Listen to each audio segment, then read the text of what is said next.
조합제TV 시청자 여러분 안녕하십니까. 2023년 3월 25일 오후 5시입니다. 오늘 아침에 배달된 조선일보의 김윤득 기자의 인터뷰 기사가 실렸습니다.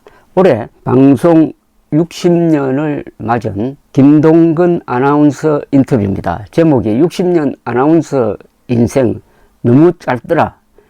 60년 해온 일이 10마디로 설명되더라. 입니다. 김동근 아나운서는 올해 84입니다. 그런데 인상이 꼭 청년 같습니다. 저도 자주 만나는 분인데 한 번도 저보다 나이가 많은 분이라는 느낌을 가진 적이 없습니다. 저보다 6살이 위인데요. 근데 오늘 인터뷰는 읽어보면 참 오랜만에 교양이 뭔지를 느끼게 하는 그런 이야기로 연결되어 있습니다. 아나운서에 대한 자부심이 대단합니다 라고 김윤득 기자가 물었더니 정확한 말을 하는 게 아나운서다 하는 이야기를 이렇게 설명하고 있었습니다. 영국의 표준 언어는 BBC 아나운서들이 구사하는 언어예요. 일본의 표준 언어는 NHK 아나운서의 말이고요. 그런데 한국의 표준 언어는 사전에 이렇게 적혀 있어요. 서울을 비롯한 경기 일원에서 3대를 살았고 교양이 있으며 고등교육을 받은 점잖은 사람이 쓰는 말. 그런데 그런 사람을 어디에서 찾을 수 있나요? 그래서 내가 밤낮 주장하는 게 KBS 아나운서의 말이 표준어가 돼야 한다는 거예요.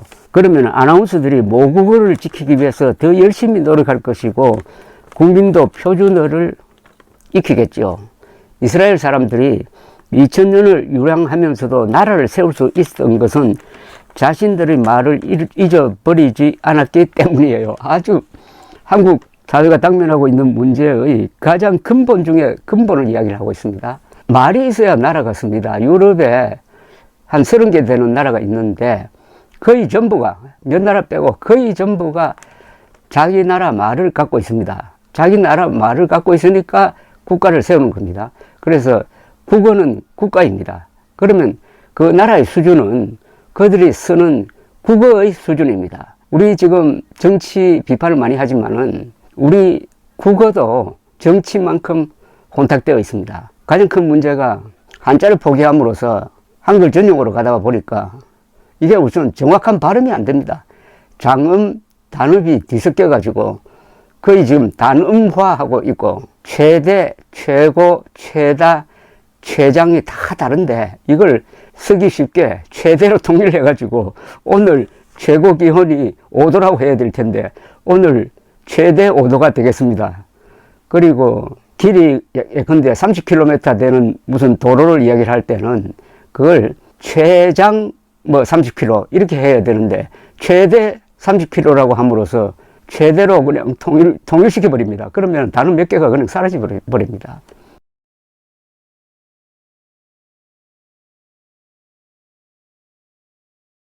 초등학교 다닐 때부터 아나운서가 되고 싶은 꿈을 가졌다고 합니다. 그러다가 1963년 3월에 아나운서가 되어가지고 우리들 세계 11시에 만납시다.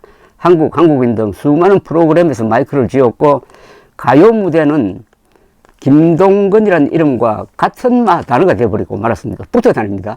1985년 11월 18일 첫 사회를 본 뒤 무려 30년을 진행했다는 겁니다. 30년. 한때는 드라마 시청률보다 더 높았습니다. 우리 가요의 명맥을 되살려 놓은 프로그램이라고 김동근 아나운서는 말하고 있습니다. 요사이 미스터 트롯이 인기인데 그 전에 가요 무대가 있었습니다. 눈물 젖은 두만강, 신라의 달밤, 전선 야곡 같은 명곡을 어디 가서 들을 수 있겠어요. 1940년에 만든 나그네 서름 같은 노래는 일제 만렵, 강제징용을 피해서 만주 벌판을 헤매던 남편 아들들의 애환과 역사가 담긴 노래예요. 그 곡들을 가요 무대가 다시 살려낸 겁니다.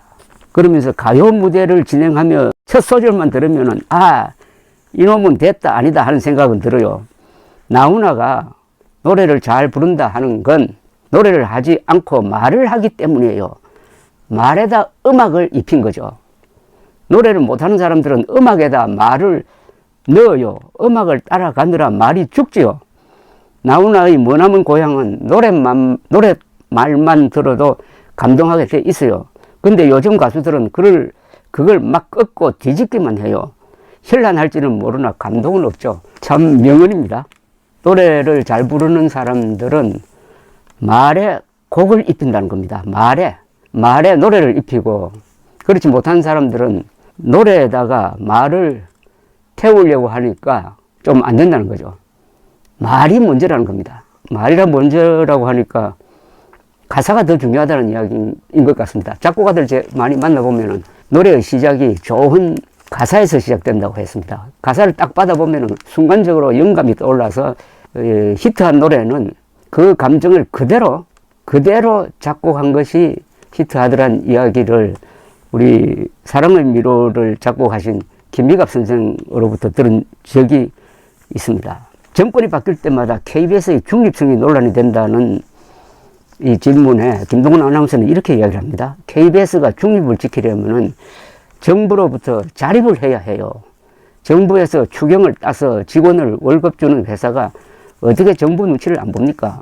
영국인의 자부심이 된 BBC처럼 되려면은 1981년 50 초기에 정해진 시청료 2,500원을 현실적 수준으로 올려야 해요. 국민 저항이 크겠지요. 그래서 내 생각은 KBS는 정부 예산을 받거나 광고를 일절하지 말고 수신료로만 운영하게 하는 거예요. KBS ETV는 민간에 팔고 대신 교육방송을 가져오고요. 하루아침에 되진 않겠지만 KBS가 한국민의 자랑스러움이 되려면 그 길밖에 없습니다. 오래됐습니다만은 이 방송가에 오래 근무했던 기자 출신이 저한테 이런 이야기를 한 적이 있습니다. 이 방송사에 몸담아 보니까 평상시에 군대는 KBS 같은 방송이다라는 생각이 들더라는 겁니다. 전시에는 군대가 나라를 지키지만 평상시에는 KBS가 중심을 잡아야 나라가 흔들리지 않는다는 그런 뜻 아니겠습니까? KBS를 어떤 식으로 공동체가 바라는 방향으로, 공동체를 해치지 않는 방향으로 운영할 것인가에 대한 김동건 아나운서의 이 설명은 한번 정책적으로 검토해 볼 가치가 있다고 생각이 듭니다. 김동건 아나운서는 부친이 전쟁 중에 납북됐던 그런 사연이 있습니다. 그런데 1985년에 남북 교류를 한다고 남쪽 예술단을 이끌고 평양으로 갈 때 유서를 써놓고 갔답니다. 내가 이북서 피라론 사람이고 아나운서 하면서 김일성 욕을 많이 했기 때문에 평양엔 절대 가지 않겠다고 버텼는데, 당시에 장세동 안기부장이 찾아와 가지고는 김동지, 이건 지엄한 나라의 명령입니다. 그래서 할 수 없이 가는데 어머니가 알면은 까무러 치실 테니 TV부터 고장났다고 치워놓고 제일 믿는 후배에게 유언을 하고 갔다고 합니다. 김동건 아나운서는 가요 무대를 하면서 외국에 가서 해외 동포들 앞에서 노래를 불렀던 경험, 그리고 1980년대 초의 유명한 이상가족 방송을 잊지 못한다고 했습니다. 파독 30년 되던 1993년에 서부 독일에 갔는데 간호사들이 죄다 한복을 입고 왔더군요. 현지에서 고용한 독일 오디오맨과 카메라맨들이 나더러 대체 이게 무슨 프로그램이냐고 물어요. 가수가 한 곡 부를 때마다 사람들이 우니까 공연이 다 끝났는데도 안 가고 태극기를 흔들면서 우니까 베를린에서 8시간 자동차를 운전해서 왔다는 한 남자는 공연 시작할 때부터 끝날 때까지 울어서 나도 무대 아래로 내려가서 같이 울었어요. 김동건 아나운서가 항상 고정적으로 사회를 보는 경우가 있죠. 이미자 씨가 데뷔 30년, 40년, 50년 이렇게 공연할 때 항상 사회를 보시는데, 한편은 미스 코리아 대회도 30년 동안 진행을 했다고 합니다. 김윤득 기자가 대한민국 남자들이 김동건을 가장 부러워했다지요 라고 했더니 이런 에피소드를 소개를 하고 있습니다. 나는 하나도 재미있지 않았어요. 말만 한 여자들 70명이 수영복을 입고 이리 뛰고 저리 뛰고 하는데 정신이 하나도 없어요. 어떻게든 이뻐 보이려고만 노력하니 모든 게 자연스러울 리가 없고 인기는 많았지요. 길거리에 택시가 없었으니까. 그런데 지인들, 손녀, 딸들이 대회에 나오기 시작하면서 그만뒀어요. 한 참가자가 나한테 와서 아무개씨 아세요? 물어요. 우리 선배다 하니 그분이 저희 할아버지예요 하는 거예요. 아, 더 이상 하면 안 되겠다고 해서 그만두었답니다. 힘들어하는 청춘들에게 한 말씀 주시죠 하니까 김동건 아나운서는 이렇게 이야기합니다. 억대의 연봉을 받는다. 출세를 했다. 근데 나이가 80이다. 그러면 난 그거 안 하겠어요. 돈으로 살 수 있다면 젊음을 사죠. 식당에서 아르바이트 하는 저 청년들이 나는 제일 예뻐요.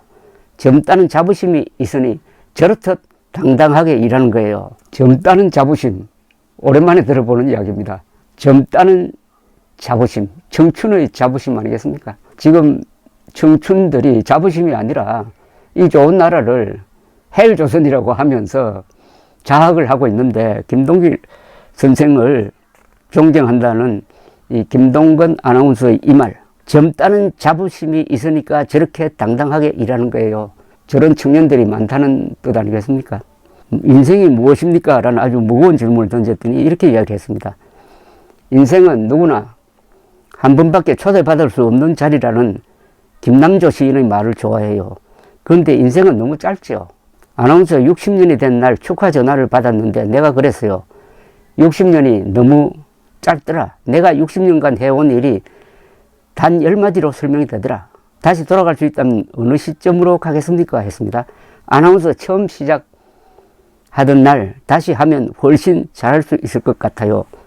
김동건 아나운서 하면은 표준 한국어를 쓰시는 분인데 지금 한국은 표준이 없는 나라가 되고 말았습니다. 표준 연구소는 있는데 표준이 없는 나라가 한국입니다. 근데 나중에 우리 김동건 아나운서 한번 만나면은 저는 가요 무대 오랫동안 시청자인데 요사이 가요 무대 노래를 들으면은 뒤에 반주가 너무 크게 들리고 마이크가 좀 독특한 걸 쓰는지 가수의 목소리는 좀 제대로 들리지 않는 그런 경향이 있는데 저만 그런지 이건 물론 김동건 아나운서의 책임 영역은 아닙니다만 그것 한번 물어보려는 생각을 하고 있습니다. 오랜만에 훈훈한 교양이 스며 있는 인터뷰를 진행한 조선일보 김윤덕 기자에게도 감사를 드리고 싶습니다. 감사합니다.